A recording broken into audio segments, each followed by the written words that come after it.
اعوذ باللہ من الشیطان الرجیم بسم اللہ الرحمن الرحیم اللہم صلی علی سیدنا و مولانا محمد وعلی آل سیدنا و مولانا محمد وبارک وسلم وصلی علیہ۔ ناظرین محترم السلام علیکم ورحمۃ اللہ وبرکاتہ۔ میں ہوں آپ کا میزبان محمد رئیس احمد۔ رحمت سحر میں کراچی اسٹوڈیوز سے آپ کا خیر مقدم ہے۔ لاہور اسٹوڈیوز سے رحمت سحر کا آغاز ہوا کرتا ہے۔ الحمدللہ ARYQ TV کو یہ ایک اہتمام کرنے کی بھی سعادت حاصل ہو رہی ہے کہ بیک وقت دو شہروں سے، لاہور اور کراچی سے آپ سحر افطار دیکھ رہے ہیں، اور کراچی اسٹوڈیوز میں آج جو موضوع ہے، بہت اہم موضوع کے ساتھ ہم آج آپ کی خدمت میں حاضر ہوئے ہیں۔ آج چوتھا روزہ انشاءاللہ آج ہم اختیار کریں گے، اور موضوع ہے ہمارا دین سے وابستگی اور اس کے فوائد۔ اس حوالے سے ہم بات کریں گے۔ دنیاوی طور پر ہم دیکھتے ہیں کہ ہم ان چیزوں کی طرف بڑھتے ہیں، یا انسان کی فطرت ہے یہ ہے کہ میلان اس طرف ہوتا ہے کہ جہاں سے فوائد حاصل ہوتے ہیں۔ اب ہمیں اپنے آپ سے یہ سوال کرنا چاہیے، اور لاک ڈاؤن کی صورتحال اور کرونا کے سبب جو ہمیں خلوتیں نصیب ہوئی ہیں، اس میں یہ وقت زیادہ اچھی طرح ہمیں میسر آ گیا ہے کہ ہمیں اپنے آپ سے یہ سوال کرنا چاہیے کہ ہمارا دین سے جو تعلق ہے وہ ایک جزوی تعلق ہے، یا اس طرح کا تعلق ہے کہ ایک اہل ایمان کا جس طرح ہونا چاہیے۔ تو ہمیں جواب اگر جزوی طور پر آئے کہ جزوی طور پر تعلق ہے، تو پھر یہ ضرور سوال کرنا چاہیے کہ جزوی طور پر کیوں ہے؟ کیونکہ دین کے لیے تو یہ فرمایا کہ پورے داخل ہو جاؤ۔ اس اعتبار سے ہمیں یہ احکامات ملے ہیں قرآن کریم سے، جب دین میں داخل ہونا ہے تو پھر ہمارا تعلق دین کے ساتھ جزوی طور پر کیوں ہے؟ تو اس اعتبار سے انشاءاللہ بات کریں گے کہ جو فوائد حاصل ہوتے ہیں ہمیں دین کے ساتھ تعلق قائم کرنے میں، دین کے معاملات میں دلچسپی لینے سے، اور اس کی تعلیمات کو اپنی زندگی پر امپلیمنٹ کرنے کے حوالے سے انشاءاللہ آج بات ہوگی۔ جبکہ ہم دنیاوی اعتبار سے دیکھتے ہیں تو تمام تر امور میں ہم بہت ایکٹیو نظر آتے ہیں، بہت مستعد نظر آتے ہیں، تمام چیزوں کو اچیو کرنے میں ہماری کوشش ہوتی ہے کہ کوئی صورت ایسی باقی نہ رہے کہ ہمیں کوئی کامیابی رہ جائے ہم سے۔ لیکن دینی معاملات میں ضرور یہ بات ہوتی ہے کہ جزوی سے ایک تعلق نظر آتا ہے، پھر ہم یہ کوشش کرتے ہیں کہ بس ہمارا یہ معاملہ جو ہے اسی طور پر آگے بڑھتا رہے، باقی دنیاوی اعتبار سے کوئی کمی جو ہے وہ باقی نہ رہے۔ انشاءاللہ اس حوالے سے بات کریں گے۔ علامہ مفتی محمد اکمل مدنی صاحب ممتاز و معروف عالم دین ایک بار پھر ہمارے ساتھ تشریف فرمائیں۔ السلام علیکم ورحمۃ اللہ وبرکاتہ۔ وعلیکم السلام ورحمۃ اور میرے بائیں جانب تشریف فرما ممتاز و معروف عالم دین علامہ حافظ اویس احمد صاحب تشریف فرمائے۔ السلام علیکم ورحمۃ اللہ وبرکاتہ۔ اور آپ کے ساتھ تشریف فرمائے علامہ مفتی محمد آصف صاحب۔ السلام علیکم ورحمۃ اللہ وبرکاتہ۔ اور ثنا خانوں میں آپ جانتے ہیں کہ وہ تین خوش آواز خوش الہان ثنا خاں کہ جو روزانہ ہمارے رحمت سحر کا حصہ ہوا کرتے ہیں، ثقلین رشید ہیں، محمد شاہ رخ قادری ہیں، اور عزیر عزیزی ہیں ماشاءاللہ، تشریف فرمائے۔ السلام علیکم ورحمۃ اللہ وبرکاتہ۔ اب مجھ سے بھی فرمائے گا، فقی اگر حوالے سے ہم پوچھیں تو کیا صورت ہے دین سے وابستگی کے حوالے سے؟ ادخلوا فی السلم کافہ قرآن نے فرمایا، جیسا کہ میں نے سرنامہ کلام میں عرض کیا، کیا فرمائیے گا اس حوالے سے؟ اعوذ باللہ من الشیطان الرجیم بسم اللہ الرحمن الرحیم۔ دیکھیں، کہا یہ جاتا ہے کہ جو قرآن و حدیث کا نچوڑ ہے وہ فقہ ہے۔ قرآن کی اور حدیث کی تعلیمات جو ہے مختلف شعبوں میں اس کو آپ ڈیوائیڈ کر سکتے ہیں، جن میں سے ایک بہت بڑا شعبہ جو ہے وہ احکام اور مسائل پر مشتمل ہے۔ پھر نصائح ہیں، وعیدات ہیں، وعدے ہیں، وہ ایک الگ شعبہ ہے۔ اگر آپ دیکھیں تو اگر دین سے فقہی اعتبار سے وابستگی نہ ہو تو دنیا کا نظام خراب ہو جائے گا، کیونکہ سب سے پہلے تو عدالتیں، پھر ریاستی نظام، پھر اس کے علاوہ وراثتوں کے مسائل، کاروبار آپ کرتے ہیں، مداربت ہے، شرکت ہے، پھر اس کے بعد آپ دیکھیں عبادات کی طرف آ جائیں تو پھر آپ کا نماز ہے، روزہ ہے، حج ہے، زکوٰۃ ہے، پھر نماز میں طہارت کے مسائل، غسل وغیرہ کے، وضو کے مسائل۔ تو خلاصہ کلام یہ ہے کہ جس طرف دیکھیے فقہی مسائل، اور فقہ خاص طور پر دین کی ایک بہت بڑی شکل میں ہمارے ساتھ وابستہ ہے اور ہمیں رہنمائی فراہم کرتا ہے۔ لہٰذا اگر اپنی زندگی سے فقہ کو نکال دیا جائے، جیسے کہ آج کل لوگ کر رہے ہیں کہ ہم یہ سمجھتے ہیں کہ ویسے یہ سمجھتے نہیں ہیں لیکن ایک جگہ سمجھتے ہیں، یعنی یہ تو نہیں سمجھتے کہ ڈاکٹر کے گھر میں پیدا ہونے والا بچہ ڈاکٹر ہوگا، پروفیسر کے گھر میں پیدا ہونے والا بچہ پروفیسر ہوگا، یہ تو کوئی نہیں مانتا، وہ کہتا ہے باپ کی طرح پڑھنا ہوگا۔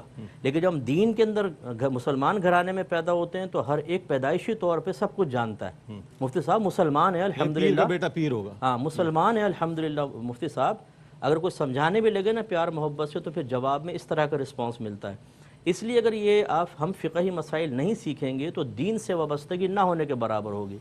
نام ہے چراغ دین، نہ چراغ ہے نہ دین ہے، صورتحال یہ ہے۔ نور الدین، نام دیکھیں، نور الدین، نہ نور ہے اور نہ دین اپنے پاس ہے، تو ہر صورتحال یہ نام کے مسلمان. تو اس سے معلوم یہ ہوتا ہے کہ اگر دین سے وابستگی ہمیں اختیار کرنی ہے تو جس طرح داڑھی کے سلسلے میں داڑھی ہے، بہنوں کا برقع ہے، ہماری ایک وضع قطع ہے وہ اپنے مقام پر، لیکن فقہی مسائل اس کو سیکھنا انتہائی ضروری ہے. اگر یہ نہیں سیکھتے ہیں تو سمجھ لیں ایک شخص نام کا مسلمان ہے، کام کا مسلمان نہیں رہے گا. صحیح فرمایا آپ نے، بالکل بجا فرمایا.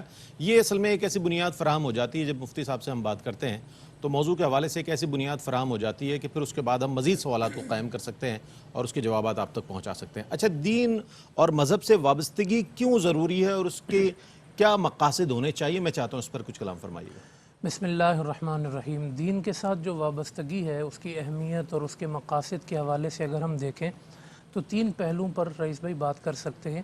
ایک پہلو تو ہے لاجیکل اور فکری. جی یعنی فکری اعتبار سے ہم یہ سوچتے ہیں کہ جیسے اللہ پاک نے انسان کے جسم کے لیے وسائل معیشت پیدا کیے ہیں، نباتات پیدا کیے ہیں، انسان کی جسمانی ضرورتوں کے یہ جو تقاضے ہیں اس کی تکمیل کے لیے اللہ پاک نے ایک پورا نظام بنایا ہوا ہے اور جسم کے تقاضوں کی تکمیل ہوتی ہے. اسی طرح انسان صرف جسم کا نام نہیں ہے، جسم اور روح کے مرکب کا نام ہے. تو روح کے بھی کچھ تقاضے ہیں. اس روح کے تقاضوں کی تکمیل کے لیے دین سے وابستگی ضروری ہے. اور ہم یہ کہہ سکتے ہیں کہ دین سے وابستگی یہ ہماری روح کا تقاضا ہے، ہماری روح کی غذا ہے. تو جب ہم جسمانی غذا کی طرف جس طرح متوجہ ہوتے ہیں تو اسی طرح روح کی غذا کے لیے ہمیں دین چاہیے، دین پر عمل چاہیے.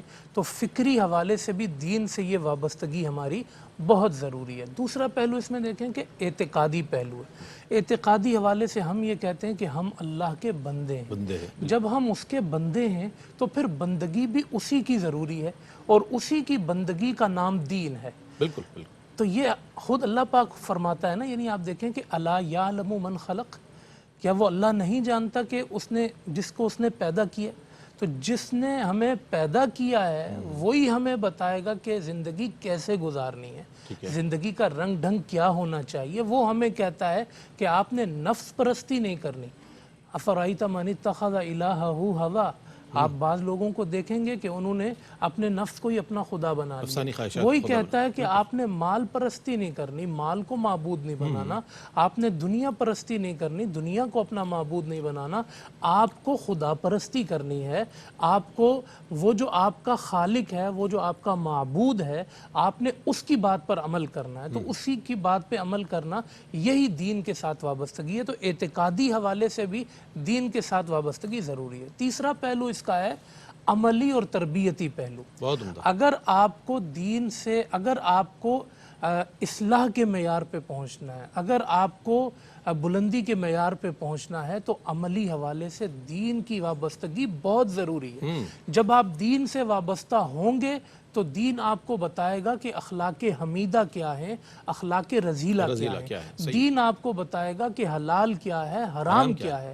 دین آپ کو بتائے گا کہ اعلیٰ کیا ہے، خسیس کیا ہے. دین آپ کو بتائے گا جائز کیا ہے، ناجائز کیا ہے.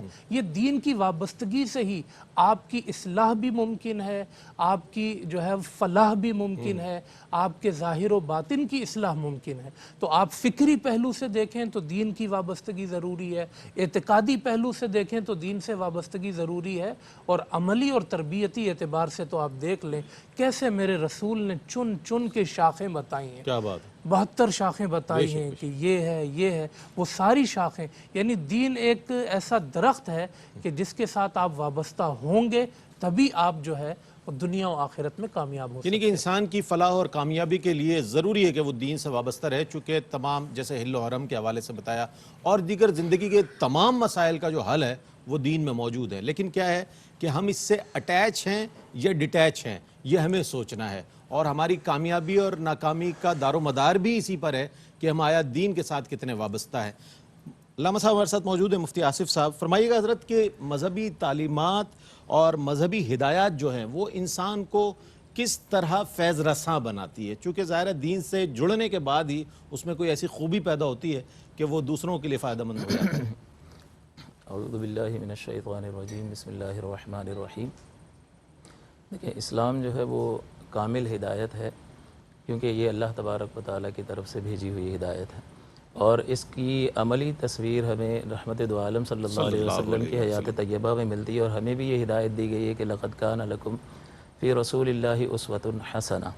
اس کا مطلب یہ ہے کہ جب کوئی شخص پیدا ہوتا ہے تو نہ وہ اچھا ہے نہ برا ہے، اب وہ جو اعمال و افعال اور جو اوصاف اختیار کرتا ہے اس کی بنیاد پر اسے اچھا بھی کہا جا سکتا ہے اور برا بھی کہا جا سکتا ہے۔ تو اسلام کی تعلیمات جو ہیں وہ انسان کی کردار سازی کرتی ہیں اور اسے ایک بہترین انسان بناتی ہیں۔ ٹھیک ہے، ویسے دیکھا جائے تو اتنی بڑی زندگی ہے، اس میں انسان کو اپنی ضروریات پوری کرنی ہے، تو ضروریات پوری کرنے کے لیے انسان اپنی عقل و فہم کو بھی استعمال کرے گا، لیکن عقل و فہم کو استعمال کرنے کے نتیجے میں اور قوانین اور ضوابط بنانے کے نتیجے میں ضروری نہیں ہے کہ وہ درجہ کمال پر پہنچے اور ہر ایک ایسا نتیجہ مرتب کرے کہ جو بالکل درست ہو اور اس میں خطا کا کوئی امکان نہیں ہو، کیونکہ انسان کا علم محدود اور اس کے اسباب اور ذرائع اور وسائل محدود ہیں، لیکن اللہ تبارک و تعالیٰ کی طرف سے جو ہدایت ملی ہے وہ کامل ہدایت ہے، اس لیے کہ اللہ تبارک و تعالیٰ کا علم کامل ہے۔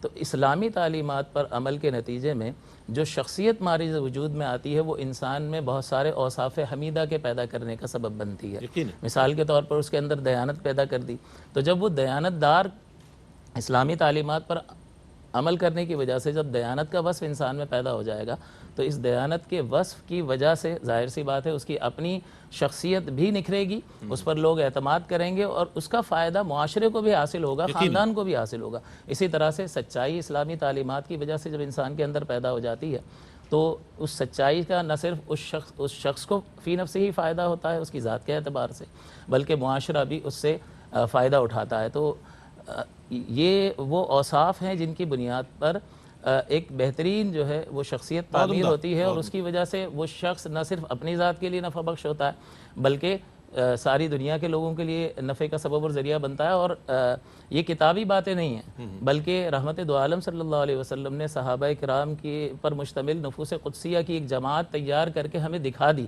جس میں انہوں نے عملی طور پر بہت ساری ایسی چیزوں کا اور ایسی بہترین صفات کا مظاہرہ فرمایا کہ جو اس کائنات کے تمام لوگوں کے لیے نفع بخش نہ صرف اس وقت رہیں بلکہ مشعل راہ کی حیثیت اختیار کیے ہوئے ہیں، اور قیامت تک کے لیے جو ہے ان کا اسوہ حسنہ ہمارے لیے ہدایت کا سبب ہے۔ جیسا کہ ایک جنگ کے موقع پر پیاس کی شدت ہے اور پیاس پانی دیا جا رہا ہے تو دوسری طرف سے آواز آئی تو اس کو دے دیا، اس طرح سے جب گھوم کے یہ پانی آیا تو پہلا والا شہادت پا چکا تھا۔ تو یہ ایثار کا جذبہ جو ہے یہ اسلامی تعلیمات کی وجہ سے بہت اچھی بات آپ نے ارشاد فرمایا۔ بلا شبہ اسلام کی جتنی تعلیمات ہیں وہ انسان کو انسان بناتی ہیں، اور اسی لیے مفسرین نے فرمایا کہ قرآن کا جو اصل موضوع ہے وہ انسان ہے اور اس کی فلاح اور ہدایت ہے۔ تو اس حوالے سے مزید بات کریں گے، ایک وقفہ ہے، وقفے کے بعد لوٹتے ہیں، آپ کا اور ہمارا ساتھ رہے گا۔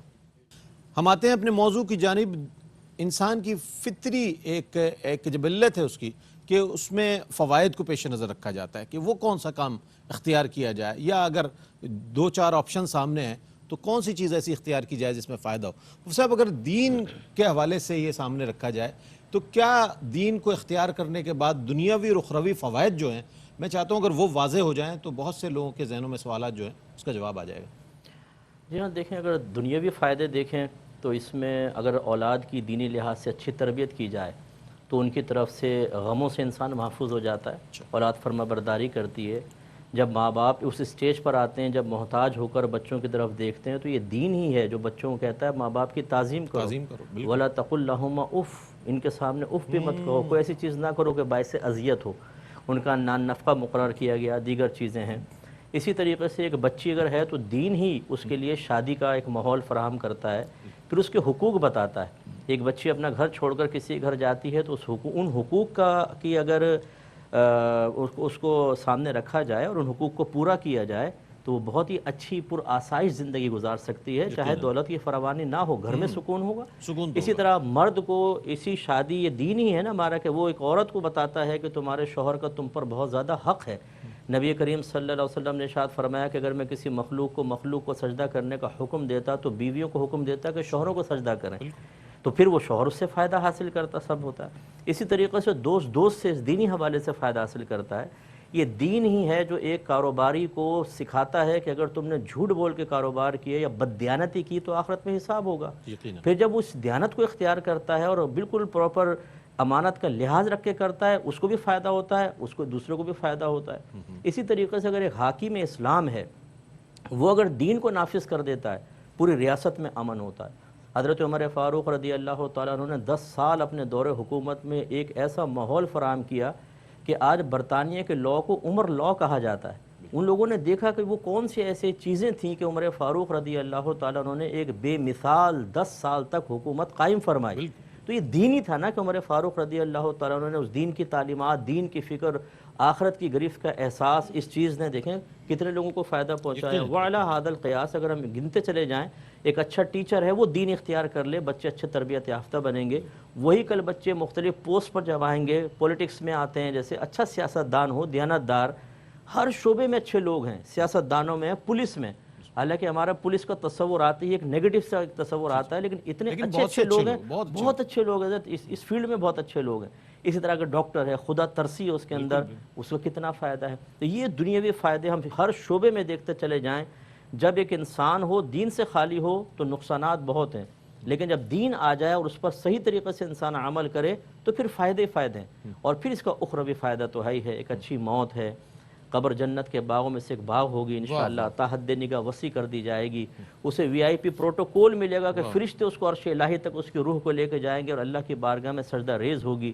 میدان معاشر میں عزت ہے، احترام ہے، عرش کا سایہ ہے، نبی کریم صلی اللہ علیہ وسلم کی زیارت ہے، شفاعت ہے، سیدھے ہاتھ میں اعمال نامہ ہے، سرکار کے دست اقدس سے حوض کوثر کے چھلکتے ہوئے جام پینے کو ملیں گے، اور پھر جنت کے اندر دائمی نعمت ہے۔ تو دین ایک ایسی چیز ہے جو دنیا کے اندر بھی اگر ہم اس سے وابستہ ہو جاتے ہیں یا اس کو اپنے گھر کے دروازے کھول دیں دین کے لیے، ہم نے کیا ہے بند کیے ہوئے ہیں، ایک تھوڑی سی جھری، بس دین آیا تھوڑا سا بند، بس۔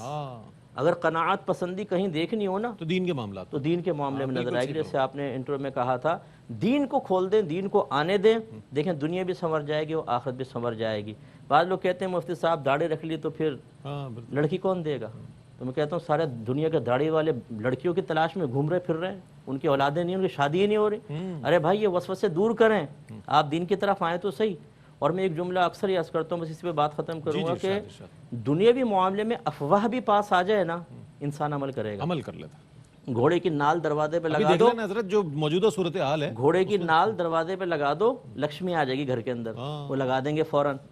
لیکن جب یہ کہا جاتا ہے رزق حلال کماؤ برکت ہوگی، دین پر چلیں اللہ تعالیٰ مصیبتوں سے دور کرے گا، ان پر عمل نہیں کریں گے، صحیح فرمایا، ان میں کوئی اور دوسرا فوراً کان میں کہے گا بھائی آج کل حلال سے گزارا نہیں ہوتا، ٹھیک ہے حلال کے حرام کے راستے پریکٹیکل تو کر کے دیکھیں۔ یہ میری جو بات سن رہے ہیں ان میں سے بہت سارے ایسے ہوں گے جنہوں نے اس کا پریکٹیکل ہی کر کے نہیں دیکھا، بالکل کر کے تو دیکھیں، زندگی پہ نافذ تو کر کے دیکھیں، پھر اللہ تعالیٰ دنیا اور آخرت کے کیسے فائدے قدموں تک پہنچاتا ہے یہ ہم اپنی آنکھوں سے دیکھیں گے۔ بہت اچھی بات ارشاد فرمائی مفتی صاحب نے کہ دین پر اگر ہم عمل کریں گے تو اس کے فوائد ظاہر ہوتے ہیں، چاہے کسی بھی شعبہ ہے زندگی سے تعلق ہو، چونکہ پانچوں انگلیاں برابر نہیں ہوتی، ہر شعبے میں اچھے لوگ موجود ہیں، لیکن ان لوگوں پر دین کے احکامات کے اثرات ضرور آپ دیکھیں گے کہ اگر وہ صوم و صلات کے پابند ہوں گے، دین کے معاملات کو سمجھتے ہوں گے، تو جس شعبے میں بھی ہے دین کی روشنی جو ہے ان کی کردار میں، ان کے معاملات میں، معمولات میں ضرور نظر آئے گی۔ اس کے دین کے دنیاوی فوائد بھی بہت ہیں، اس کے اٹیچمنٹ کے، اور اخروی فوائد بھی جس طرح مفتی صاحب نے فرمائے بہت زیادہ ہیں، اور بھی ہے، ظاہر ہے وقت کی قلت ہے، لیکن ہم چاہتے ہیں اگلے سوال کی جانب بڑھیں اور علامہ حافظ اویس احمد صاحب تشریف فرمائیں۔ علامہ صاحب اگر جذباتی ایک تعلق ہو دین کے ساتھ اور اس کا اظہار بھی ہو تو کیا نتائج بھی اسی طرح کے ممکن ہے کہ انسان کی شخصیت پر مرتب ہوں گے؟ چونکہ بہت سے لوگ دین کے معاملات میں بھی بہت جذباتی اپنا اظہار رائے رکھتے ہیں، کیا فرمائے گا اس حوالے سے؟ بسم اللہ الرحمن الرحیم۔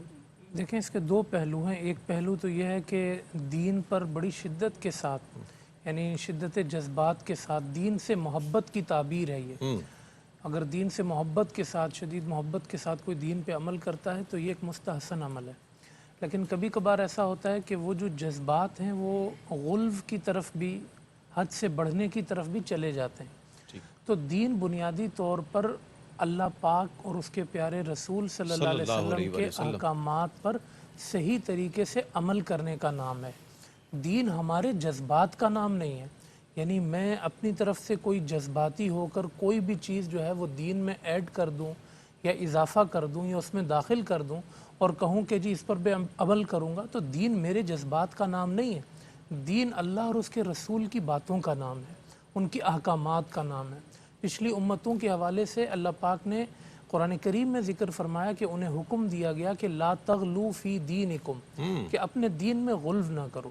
اچھا، وہ افراط و تفریط میں غلو کرتے تھے۔ مثال کے طور پہ بعض لوگ ایسے تھے، ایک طبقہ ایسا تھا کہ کسی کو دیکھتے تھے کہ اس نے دین پر تھوڑا سا بھی عمل کو ترک کیا ہے نا تو اس پہ کفر کا فتویٰ لگا کے اس کو بالکل دین سے الگ کر دیتے تھے، یعنی شدت اتنی زیادہ تھی۔ اچھا، یہاں تو ہم تو موجودہ صورتحال میں بھی کچھ اس طرح کے مناظر دیکھنے میں آتے ہیں۔ بالکل، یہ غلو ہے۔ اور اسی طرح بعض لوگ تفریط میں بھی مطلب غلو کرتے تھے کہ مثال کے طور پہ آسانی اتنی دے دی کہ اپنی کتابوں میں ہی تحریف کر دیتے تھے، بالکل، یعنی اپنے من کے مطابق کتابوں میں اضافہ کر دیتے تھے۔ تو یہ دونوں پہلوؤں سے غلو ہے، تو اس سے جو ہے وہ دین نے منع کیا ہے۔ آپ کے جذبات کا نام یعنی اعتدال کی راہ اپنائی جائے۔ آپ دیکھیں نا، میرے ذہن میں ایک واقعہ آیا کہ حضرت اویس قرنی رضی اللہ تعالیٰ عنہ، ان کے جذبات یہ کہہ رہے تھے کہ وہ جا کے حضور علیہ السلام کی زیارت کر لیں، مگر حضور علیہ السلام کی طرف سے وہ یہ جانتے تھے کہ حضور کا حکم یہ ہے کہ اپنی والدہ کی آپ نے خدمت میں رہنا ہے، جو حضور نے کہا ہے وہ دین ہے۔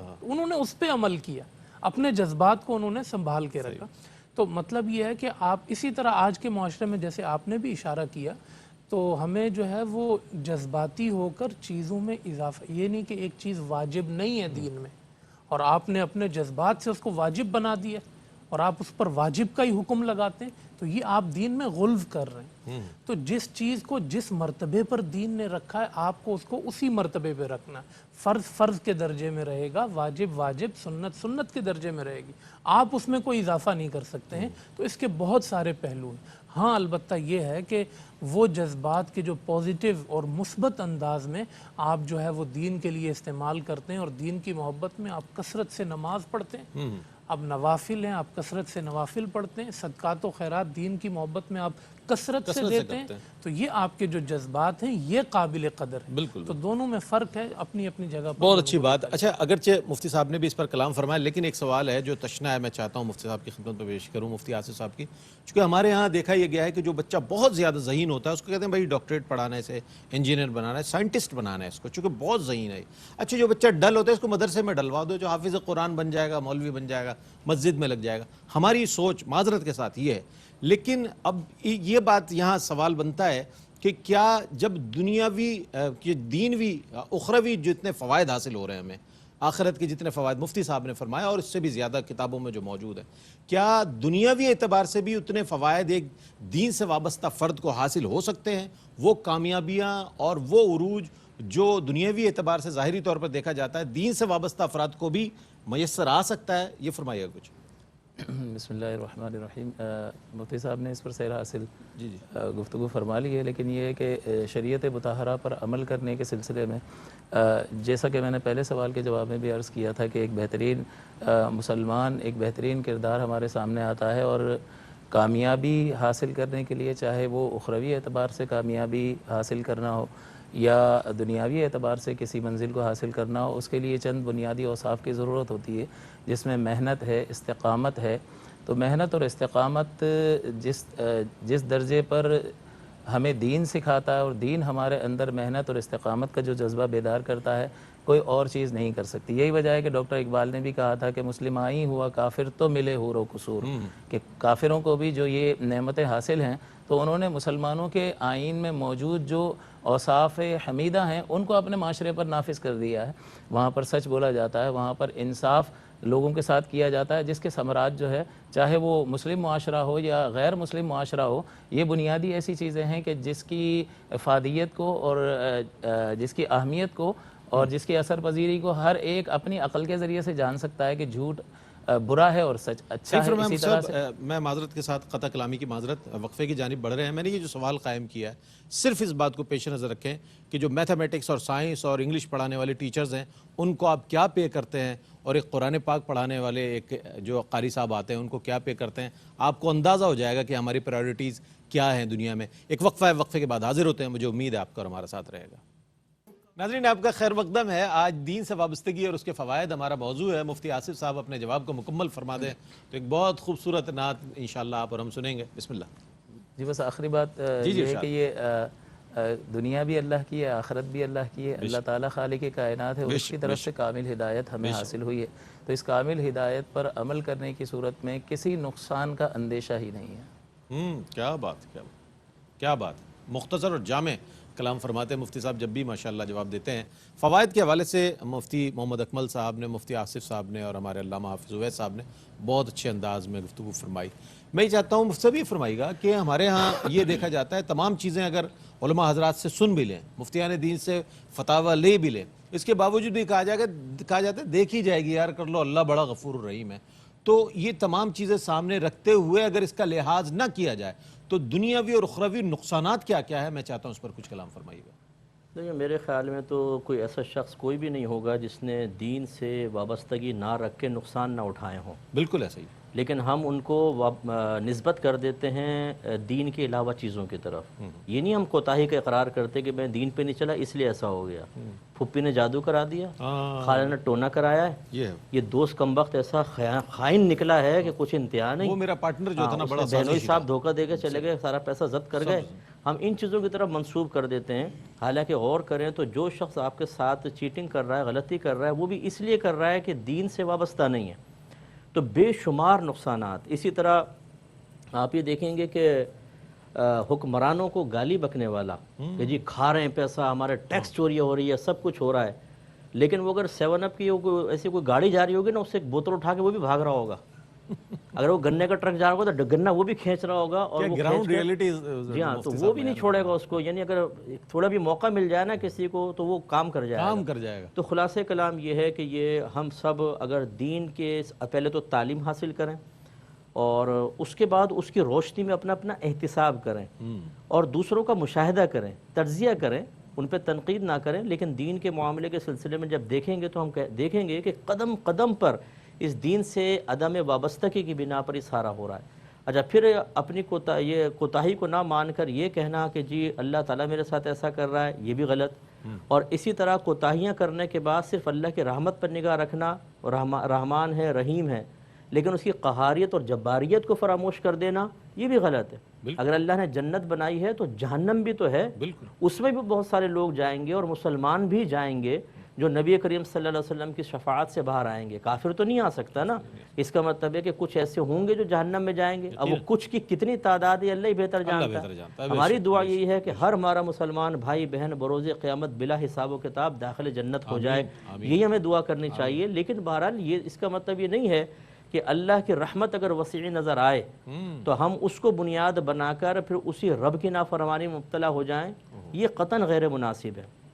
ایک آخری بات کہ اللہ تعالیٰ نے کفار کو کئی مقامات پر ایک احساس دلایا کہ تم اپنے لیے بیٹے پسند کرتے اور اللہ کے لیے بیٹیاں، کہ فرشتوں کا اللہ کے بیٹے ہے کہ نہیں. یہ چیز اس کا مطلب یہ ہوا کہ یہ ایک احساس دلایا گیا کہ جب تم اللہ کو بڑا مانتے ہو تو پھر ہونا تو یہ چاہیے تھا کہ اللہ کی طرف بیٹوں کو منسوب کرتے، اور تم بیٹیوں کو اللہ کی طرف منسوب کر رہے ہو. اور زیادہ پستی کی بات. ایک تو وہ ذات ایسی ہے کہ یہ اولاد سے پاک و صاف، اور پھر تمہاری یہ غیر انصافی صورت.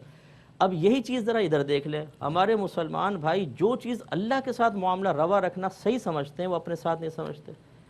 دشمن کی بات مانیں گے نفس و شیطان کی، اللہ کی نہیں مانیں گے، کھائیں گے اللہ کا. یہ کام اگر بیوی کرے تو، یہی اگر بیٹے کریں تو، یہ اگر دوست کر لے تو کیسے کیسے القابات دیں گے. جو چیز آپ اپنے لیے ناپسند کر رہے ہیں اپنے رب کے لیے اس کو پسند کر رہے ہیں. اگر بیوی بھی خوب نافرمانی کرے، خوب چیٹنگ کرے اور کہے کہ میرا شوہر بہت اچھا ہے، وہ کچھ نہیں کہے گا. تو کہنے والے بھی کہیں گے کہ شرم کر، حیا کر، اگر اچھا ہے تو تجھے اچھا بننا چاہیے، احسان فراموش. کہیں گے کہ نہیں کہیں گے؟ تو پھر اسی طریقے سے اللہ تبارک و تعالیٰ کے ساتھ ہمارا یہ معاملہ کیوں نہیں ہوتا؟ جب انسان یہ احساس بیدار کر لے نا کہ میں جو اپنے لیے ناپسند کر رہا ہوں اپنے رب کے لیے کیسے پسند کر سکتا ہوں، ہزارہ بیماریاں تو ویسے دور ہو جائیں گی اور پریشانیاں دور ہوں گی. تو میں اپنے سب بھائی بہنوں سے گزارش کرتا ہوں، دین کے اوپر استقامت، دین پہ چلنا کوئی مشکل کام نہیں ہے. خدا کی قسم آپ کا دین آپ کو کوئی نقصان نہیں پہنچائے گا، فائدہ ہی پہنچائے گا. آپ نے آیت پڑھی نا، یا ایھا الذین آمنوا ادخلوا فی السلم کافہ. قیامت تک کے مسلمانوں کے لیے دو باتیں ثابت ہیں.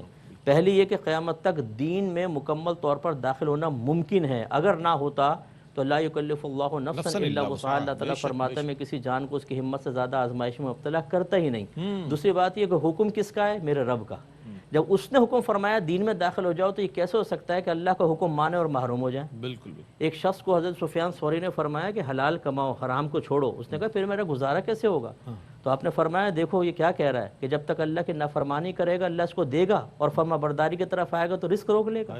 بس یہ ہمیں سوچ بچار اچھی کرنی چاہیے تو انشاءاللہ نتائج اچھے نکلیں گے۔ بہت اچھی بات ابتدا میں جو مفتی صاحب نے اپنے جواب میں جو جہاں سے آغاز فرمایا کہ کوئی ایسا شخص ہے ہی نہیں کہ جس نے نقصان اٹھایا ہو اور وہ دین کے معاملات میں بالکل اس نے عمل نہ کیا ہو۔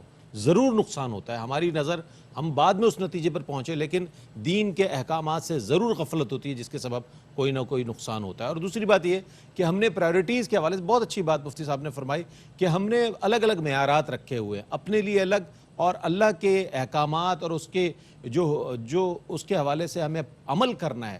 ہم نے یہ دیکھا ہے جیسے کہ کیبل کی فیس ہے، ہم کیبل کی فیس تو پراپرلی دیتے ہیں اور پوری دیتے ہیں، وقت سے پہلے بھی آ جائے تو دیتے ہیں، تو کیا گھر کے قریب جو مسجد ہے اتنا چندہ آپ اس میں ڈالتے ہیں اس کے باکس میں کہ آپ اس مسجد میں جا رہے ہیں، 5 وقت نماز پڑھ رہے ہیں، وہاں پنکھے بھی چل رہے ہیں، وہاں پر خادمین بھی ہیں، وہاں پر سارے ایکسپنسز بھی ہیں، تو کبھی اس بات کی طرف بھی توجہ کریں کہ ہم اپنے لیے کیا سوچتے ہیں اور دین کے لیے ہمارے دل میں کتنی جگہ ہے، اس حوالے سے سوچنے کی بہت ضرورت ہے۔ اچھا فرمائیے گا حضرت کہ دین سے وابستگی جو ہے بلا شبہ روحانی بالغی کا سبب تو ہے ہی، بلا شبہ روحانی بالغی حاصل ہوتی ہے، لیکن کیا دین سے وابستگی حفظان صحت کے حوالے سے بھی ہمارے لیے رہنما اصول فراہم کرتی ہے؟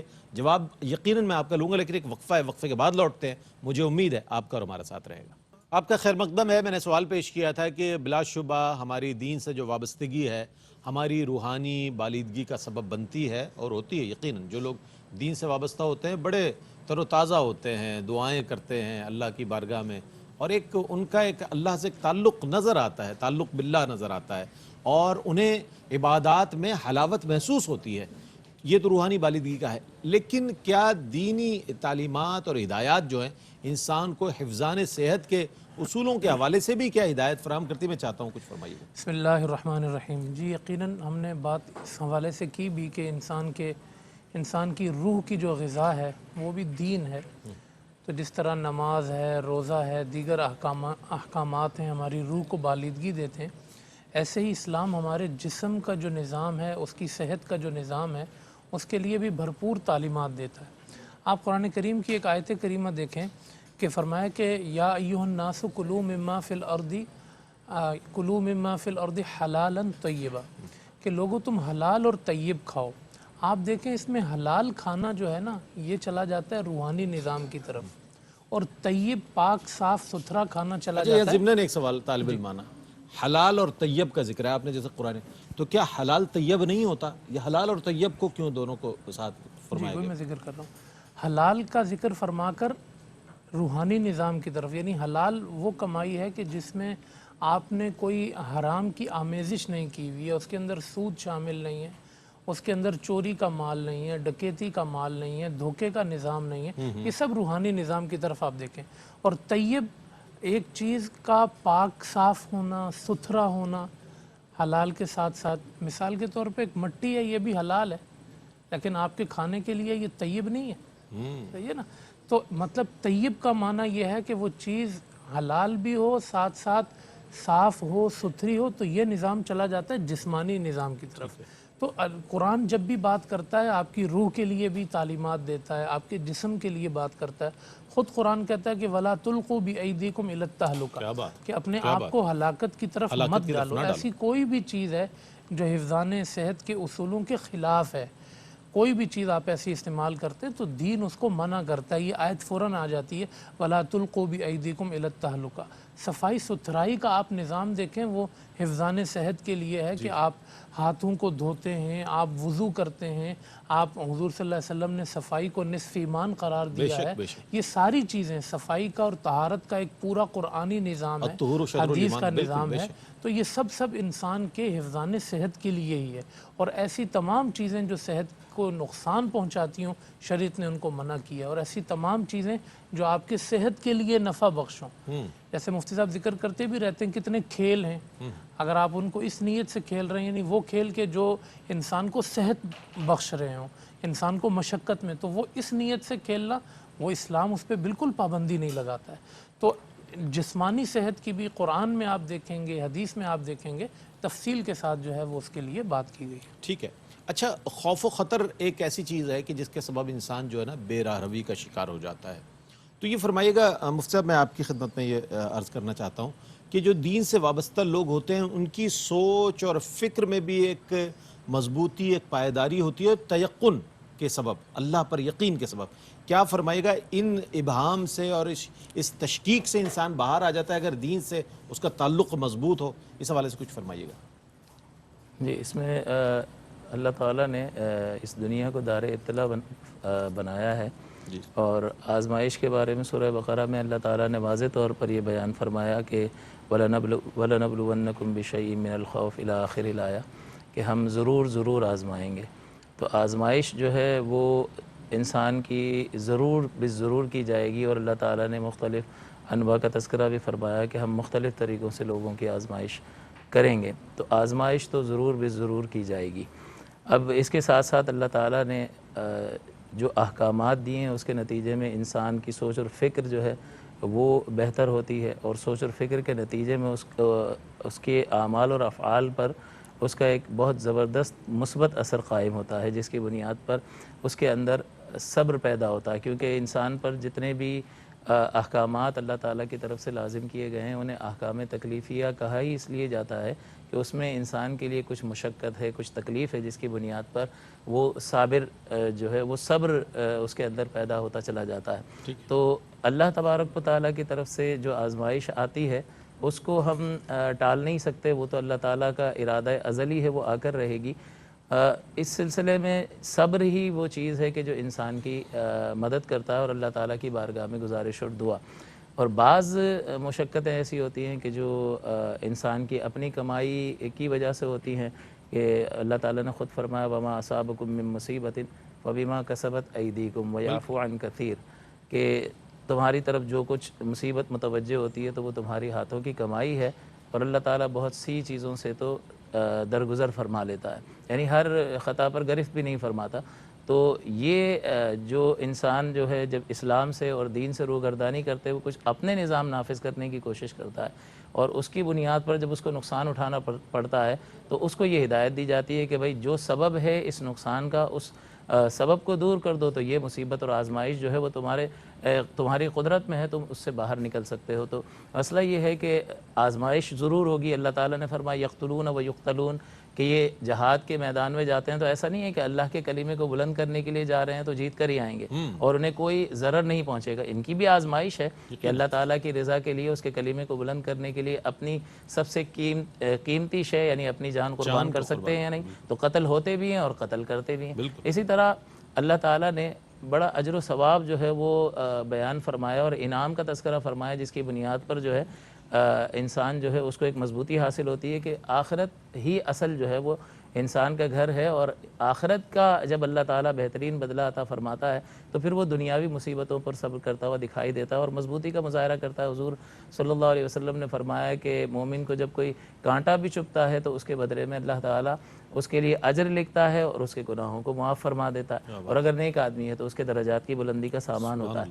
تو جہاں خبر دے کر پہلے سے آگاہ کر دیا کہ مصیبت آ کر رہے گی تاکہ تیار رہے اور مضبوطی اپنے اندر پیدا کرنے کی کوشش کرتا رہے، اور اسلامی احکام کے ذریعے سے صبر پیدا ہوتا ہے اور مضبوطی آتی ہے، اور اجر و ثواب کا بیان بھی کر دیا گیا، اور ساتھ یہ بھی بتا دیا ہم سے یہ کہلوا کر کہ انا للہ و انا الیہ راجعون، کہ ہم اللہ ہی کے لیے ہیں اور ہمیں اس ہی کی طرف لوٹنا ہے. تو یہ اطراف میں جتنی بھی مصیبتیں ہماری طرف متوجہ ہوتی ہیں وہ مصیبتیں تو اپنے مقام پر ہیں، لیکن ایک مصیبت ایسی مجھ پر ابھی آنا باقی ہے کہ جس کی وجہ سے میرا پورا وجود ہی اس دنیا سے ختم ہو جائے گا. تو میں تو اللہ ہی کا مال ہوں اور مجھے اس ہی کی طرف لوٹ کر جانا ہے. تو یہ اسلامی تعلیمات انسانی سوچ اور فکر کو انتہائی مضبوط کرتی ہیں، جس کی بنا پر وہ اللہ تعالیٰ کی جانب سے متوجہ ہونے والی آزمائشوں پر صبر کا مظاہرہ کرتے ہیں. بہت عمدہ. اسلامی تعلیمات کی جو اثرات ہیں انسان کے ذہن پر بہت اچھے اثرات مرتب کرتے ہیں. وہ خوف و ہراس سے، تشکیک سے، ابہام سے نکل کر تیقن کی منزل پر آ جاتا ہے. لیکن بات یہی ہے کہ ان تعلیمات کا اطلاق جو ہے ہمارے معمولات زندگی پر ہو. یہ ایک بہت ہی اہم آج موضوع ہے جسے ہم اہمیت نہیں دیتے عام زندگی میں، لیکن دین کے کتنے فوائد ہیں آج آپ کو اندازہ ہو رہا ہوگا، اور اس سے روگردانی کرنے میں کتنے نقصانات ہیں اس کے حوالے سے بھی آگہی فراہم کی جا رہی ہے. اچھا، اس سے اب دین سے جو تعلق ہے اس کی ذمہ داری گھر کے سربراہ پر ہے یا ریاست کی ذمہ داری ہے؟ یہ آج کل ہمارے ہاں یہ ہے کہ ذمہ داریوں ہم دوسروں پر سونپنا بہت جلدی، یہ اس کی ذمہ داری ہماری تو ہے ہی نہیں کوئی. کیا فرمائے گا اس حوالے سے؟ دیکھیں ہمارا مذہب بڑا پیارا مذہب ہے، اس نے ان ذمہ داریوں کو بانٹ دیا ہے. کسی ایک کے اوپر اگر ساری ذمہ داری ڈال دی جائے، اب گھر کی مثال لے لیں تو وہ نظام نہیں چل سکتا. ٹھیک ہے. اگر بیوی کو سارے کام کرنے ہوں، باہر سے کما کے بھی لانا ہے، گھر کا نظام بچوں کو سنبھالنا نہیں ہو سکتا تھا. تو اللہ تعالیٰ نے اس ذمہ داری کو بانٹ دیا. کچھ ریاست کو دے دیے ہیں، کچھ علماء اسلام ہیں، کچھ ہر شخص کی ذمہ داری بنا دی. ٹھیک ہے نا. تو جیسے سرکار صلی اللہ علیہ وسلم کی حدیث پاک ہے کہ تم میں سے جو کوئی برائی ہوتے دیکھے تو ہو سکے تو اس کو ہاتھ سے بدل دے. ہاتھ سے نہیں بدل سکتا تو زبان سے بدلے، اور زبان سے نہیں بدل سکتا تو کم از کم دل میں اس کو برا جانے، اور یہ ایمان کا کمزور ترین درجہ ہے. تو حاکم اسلام جو ہے وہ دین کو نافذ کرے گا طاقت کے ساتھ. ٹھیک ہے. جیسے عمر فاروق رضی اللہ تعالیٰ عنہ بازار میں درہ لے کے چلے جاتے تھے اور ارشاد فرمایا کرتے تھے جو بیع کے مسائل نہیں جانتا وہ ہمارے بازار کے قریب بھی مت آئے. جو تجارت کے مسائل نہیں جانتا وہ ہمارے بازار کے قریب نہ آئے. بازار کے قریب نہ آئے، تو وہ تاکہ عدل و انصاف ہو. اسی طریقے سے انویسٹیگیشن، رات کو اٹھ کر آپ کا سروے کرنا اور ایک گھر کا تجزیہ کرنا، کوئی بیمار ہے، کوئی پریشان ہے تو اس کی امداد کرنا، اور کوئی کرائم کر رہا ہے تو اس کو پکڑنا، یہ ان کی اپنی ذمہ داریوں میں ان کے شامل تھا. تو ایک تو یہ کہ یہ حاکم کا کام ہوتا ہے، اس کی ذمہ داری ہے کہ وہ دین کو نافذ کرے. پھر دوسری ذمہ داری علماء کی ہوتی ہے. اس میں علماء ہیں، مفتیان کرام ہیں، مشائخ ہیں. اسی طرح دین سے وابستہ جو بھی شخص ہے جو تبلیغ دین کے شعبے سے خاص طور پہ وابستہ ہے، اسے چاہیے کہ وہ احسن طریقے سے دین کو لوگوں تک پہنچائے، اور اس میں جو رعایتی پہلو جتنے بھی ہیں فی زمانہ ان کو لوگوں تک ضرور ان کو بتائے. دین میں تشدد اور جبر والا معاملہ نہ رکھے. اگر کوئی شخص سخت مزاج رکھتا ہے، سخت عبادت کرنا چاہتا ہے زیادہ، تو اس کو اپنی ذات تک محدود رکھے. ٹھیک ہے، بہت اچھی بات ہے، اس کو مسلط نہ کرے. اگر آپ مسجد میں صلاۃ و سلام پڑھنا چاہتے ہیں، 3 شعر پڑھ کے لوگوں کو جانے دیں. اگر آپ 50 شعر پڑھنا چاہتے ہیں تو خود دیوار کے کونے کے پاس جا کے پڑھ لیں، باقی سب کو جانے دیں. وہ ایسے کبھی نہیں کرے گا، وہ ساروں کو جمع کر کے رکھے گا. لوگ ٹائم دیکھ رہے ہوں گے، کوئی ایک پاؤں پہ کھڑا ہے، کوئی دوسرے پاؤں پہ، وہ پڑے جا رہے ہیں. صحیح نہیں چلا جاتا. اچھا، ایک پکڑے گا، پھر دوسرا پکڑے گا، پھر تیسرا پکڑے گا. تقریریں ہیں تو وہ 2.5-3 گھنٹے. دینی محافل ہو رہی ہیں لمبی. تو ان سب میں خیال رکھنا چاہیے. پھر جو ہر شخص کی ذمہ داری ہے اس میں شوہر ہے سب سے بڑھ کر. نبی کریم صلی اللہ علیہ وسلم نے فرمایا کہ کلکم راعین و کلکم مسئول عن رعیتہ. تم میں سے ہر شخص نگہبان ہے، اس سے اس کی رعایا کے بارے میں کوئی ایسا ہوگا. اس میں پہلا حاکم اسلام، دوسرا پھر سرپرست ہے. وَأْمُرْ أَهْلَكَ بِالصَّلَاةِ وَاصْطَبِرْ عَلَيْهَا لَا نَسْأَلُكَ رِزْقًا نَحْنُ نَرْزُقُكَ. اپنے گھر والوں کو نماز کا حکم دو اور خود بھی اس پر ثابت قدم رہو. ہم تم سے رزق کا سوال نہیں کرتے، رزق تو ہم تمہیں عطا فرمائیں گے. تو یہ گھر کے سرپرست کی ذمہ داری. پھر بیوی کی اپنی ایک ذمہ داری ہے کہ بچی جو ہے وہ تقریباً 9 سال تک اور لڑکا 7 سال تک ابتدائی پرورش ماں کے ذمہ رکھی گئی ہے کہ وہ کرے. اسی طریقے سے اور پھر شعبہ زندگی کے اندر ہے. تو اب اگر یہ ذمہ داری ہر شخص اپنے مقام پر پوری کر رہا ہو تو سب صحیح ہوگا.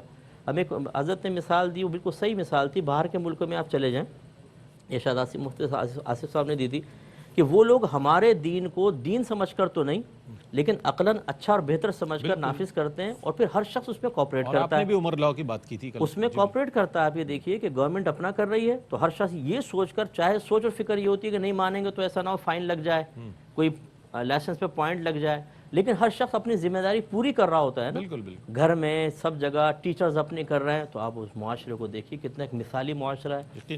اگر بغیر زبردستی کے ایک سوچ اور فکر بن جائے اور طبیعت اس طرف مائل ہو جائیں اور ہمارے اسلامی ملک میں سب چیزیں نافذ ہو جائیں تو آپ سوچئے کہ کس قدر خوبصورت ماحول بنے گا.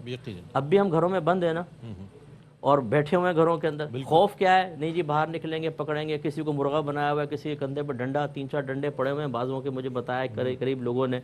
تو خوف کی وجہ سے انسان سب کچھ کرنے کے لیے تیار ہے، حالانکہ یہ ہمارے مزاج کے خلاف ہے، بالکل خلاف ہے، ہمارے طبیعتوں کے مزاج کے خلاف ہے. لیکن جب ہم نے یہ سوچ لیا کہ ہمیں سوشل ڈسٹینس بھی رکھنا ہے، اس میں نقصان کا پہلو ہے، اور کم از کم یہ کہ نقصان ہمیں پہنچے گا تو زندگیاں بدل گئی نا. یہی چیز اگر اللہ کے خوف کی وجہ سے، آخرت کے خوف کی وجہ سے، قرآن اور حدیث میں بیان کردہ وعیدوں کی وجہ سے ہم اپنی عملی زندگی میں پیدا کر لیں اور اپنے اعمال کو اچھا کر لیں تو پھر ایک دم سلیقہ مند ایک معاشرہ اندر آئے گا. تو اس لیے خلاصہ کلام یہ کہ ہر شخص اپنی ذمہ داری پوری کرے، دوسرے کے اوپر نہ ڈالے، اپنی کوتاہیوں پہ نظر رکھے. باپ اپنی دیکھے، ماں اپنی دیکھے، دوست اپنا دیکھے، پیر اپنا دیکھے، استاد، اس طرح عالم، ایک مفتی، ایک ریاست چلانے والا، سب اپنے اپنا احتساب کریں اور پھر اس احتساب کے تقاضے کے مطابق تعلیمی شرح کے روشنی میں چینج لے کر آئیں تو انشاءاللہ معاشرہ بہت بہتر ہوگا. بہت اچھی بات آپ نے ارشاد فرمائی. ہمارے ہاں خواتین کے حوالے سے جو ہے اب تو ماشاءاللہ بنات کے حوالے سے بھی بڑے مدارس میں اور بہت زیادہ ایجوکیٹ کیا جا رہا ہے، لیکن ہم اگر تاریخ کو دیکھیں، اپنے اگر گرد و پیش دیکھیں یا اور دیگر ممالک کے حوالے سے دیکھیں، تو خواتین کو دین سے وابستگی یا دین کی تعلیمات کے حوالے سے اتنی ترجیح نہیں دی گئی، جبکہ ایک عورت جو ہے وہ ایک خاندان کو ڈیولپ کرتی ہے، وہ اس کی ایک ایسی پرورش اور نشوونما کرتی ہے کہ اس گھر کے جو بچے ہیں ان میں وہ تعلیم نظر آتی. کیا فرمائے گا خواتین میں جو ہے وہ دینی رجحانات اور دین سے وابستگی کے معاملات جو ہیں وہ کتنے ضروری ہیں، اس پر کچھ روشنی ڈالیے. جی جیسے آپ نے خود اشارہ فرما دیا کہ ایک اگر عورت سلجھی ہوئی سنوری ہوئی ہو تو پورا گھر اس کا سنور جاتا ہے. یقین یہ الگ بات ہے کچھ ایسے معاملات ہو جاتے ہیں، بعض بچیاں دیندار ہوتی ہیں، شادیاں ایسے گھرانے میں ہو جاتی ہیں جہاں سب ذہنی طور پہ آزاد ہیں، اور اگر وہ کوئی پابندی نافذ کرنا بھی چاہتی ہے، کچھ بیان کرنا چاہتی ہے تو اس کو ملانی وغیرہ کہہ کے روک دیا جاتا ہے. ایسا ماحول بھی ہے. لیکن اگر ایک بچی اچھے انداز سے تعلیم حاصل کرے اور پھر حکمت کو سیکھے، کس جگہ جا کر کیسے تبلیغ کرنی ہے، شوہر کو کیسے دین کے سانچے میں ڈھالنا ہے، ساس کی خدمت کر کے کیسے اس کو اپنا بنا کر پھر اس کے ذریعے دین کو نافذ کرنا ہے، یہ چیزیں اگر بچیوں کو سکھا دی جائیں تو بہت ہی بہتر ہے. اس لیے اچھا ایک بیچ میں ہماری بات چلی تھی، آپ نے شاید آصف صاحب سے حضرت سے کویسچن کیا تھا کہ لوگ بعض اوقات دینی تعلیم کو دیکھتے ہیں اس کا فائدہ کیا ہے، فائدہ کیا ہے، دنیاوی فائدہ کیا ہے. میں یہ عرض کرتا ہوں کہ یہ آپ دینی جب ہم تعلیم کا نام لیتے ہیں تو اس کا مطلب یہ نہیں ہے کہ ساری چیزوں سے کٹ کر آپ دین کی تعلیم حاصل کریں. کس نے کہا ہے؟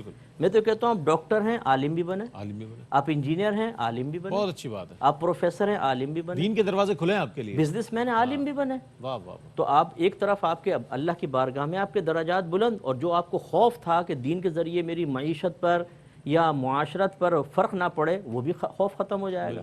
اسی طریقے سے آپ اگر اپنے بچوں کے لیے ایک اچھا فیوچر بنا دیں، آپ محنت کر رہے ہیں، اپنے بچوں کو دینی تعلیم دیں اور ان کے لیے روزی کے ایسے اسباب مقرر کر لیں، مہیا کر دیں کہ بچہ پھر دین کو اس چیز کے لیے استعمال کرنے کا محتاج ہی نہ ہو، وہ دین کی خدمت کرے اور اپنے آرام سے دنیاوی معاملات اس کے چل رہے ہوں. یہ ایک پری پلاننگ اگر انسان کرے اور اچھے انداز سے روڈ میپ بنا کر چلے تو سب چیزیں پاسبل ہیں. تو خلاصہ کلام یہ ہے کہ اسی طرح میں کہتا ہوں بچیوں کو آپ دنیاوی تعلیم بھی پڑھائیں، انہیں ہنر سکھائیں، ساتھ ساتھ دین بھی سکھائیں. پھر وہ بچی دین اور دنیا کے علم سے مزین ماں جب اپنے بچوں کی تربیت کرے گی تو انشاءاللہ بہت اچھے انداز سے. بہت اچھے انداز میں مفتی صاحب نے بات ارشاد فرمائی، اور دین ہمیں اس بات سے نہیں روکتا کہ ہم عصری تعلیم حاصل کریں، بالکل نہیں روکتا.